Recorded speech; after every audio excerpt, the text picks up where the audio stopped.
Hi guys, এই যে আমরা ঠান্ডার মধ্যে ক্যাটারিং করে এখন বাড়ি ফিরছি। ধোঁয়াশা ধোঁয়াশা কুয়াশা কুয়াশা ভরা রাস্তা। ঠিক আছে, কটা বাজে তুই দেখ কটা বাজে? এখন বাজে তোমার 3:21। ভাই ভাই বাড়ি যাচ্ছি সেই ঠান্ডা, সেই সেই সেই ঠান্ডা। সামনে আছে বিদ্যুৎ, তারপরে বিদ্যুতের দাদা। এ বিদ্যুৎ, টাকা টাকা টাকা ব্লগ হচ্ছে তো ভাই, night blog.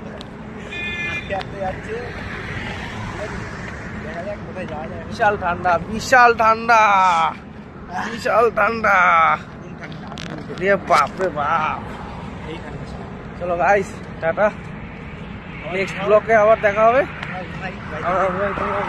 Good night, good morning. Morning হয়ে গেছে, করতে পেরেছি। হ্যাঁ, টাটা টাটা।